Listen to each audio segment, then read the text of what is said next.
Esmu Rīgas sociālā dienesta atkarības profilakses sektora vadītāja.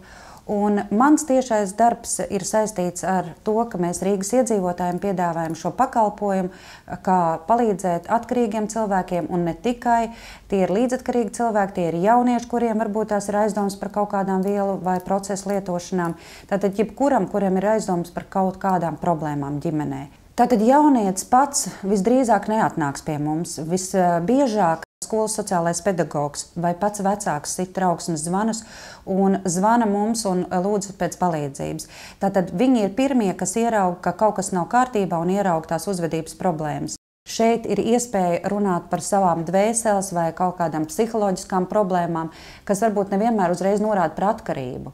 Jo varbūt cilvēks ir tikai ceļā uz kaut kādām varbūt lietošanas problēmām, bet viņš vēl nav kļuvis atkarīgs. Tad arī mēs laicīgi varētu palīdzēt, ja, ar šo motivāciju, ar šo uzvedības modeļa maiņu, palīdzēt cilvēkam mainīt kaut ko, ja, viņa dzīvē. Es gribu aicināt cilvēkus, ja jūs kaut ko redzat, vienalga, kaut kāds brīdinošs pazīmes.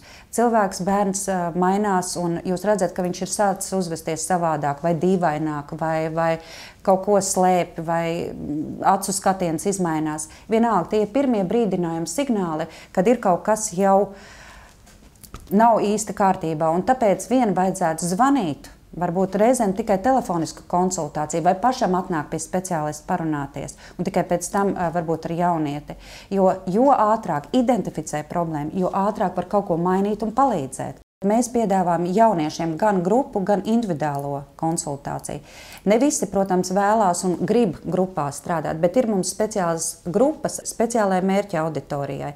Ir arī jaunieši, kas šobrīd daudz smēķē, ir problēma ar smēķēšanu. Mums ir programma pasmēķējumi pietiek. Tātad ir iespēja pēc šīs programmas atveseļoties un atmest smēķēšanu. Tāpat ar datoratkarībām, ja, ar pārmērīgu datoru lietošanu.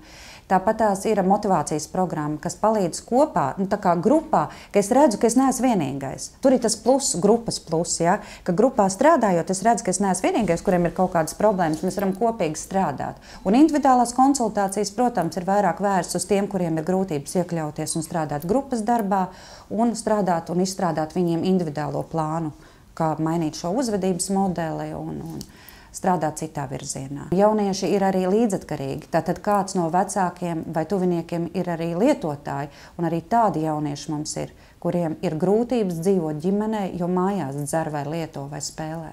Un arī viņiem ir savs sāpes kaut kur jāliek, un šeit var to darīt, nākt atreaģēt. Problēma vispārībā, ko es esmu tagad apjautusi, ka katrs ir savā aliņā, katrs savā lietā, problēmā, vai nogurums, vai darbs, vienmēr atrodas attaisnojumi. Es ieteiktu, es uzskatu, ka ir jāinteresējās, kā bērns jūtās, ar viņu jārunājās, jāvelta viņam ir laiks, kas mums ir ļoti dārgs, bet tieši tas ir, kur mēs ieguldam to savu resursu.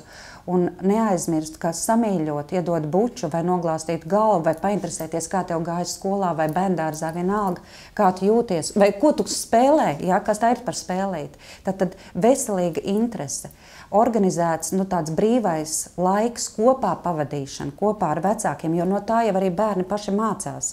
Ja? Tās ir tradīcijas vai kaut kādi rituāli ģimenē, kādas tad viņas ir. To bērns nesīs tālāk savā ģimenē un savās attiecībās.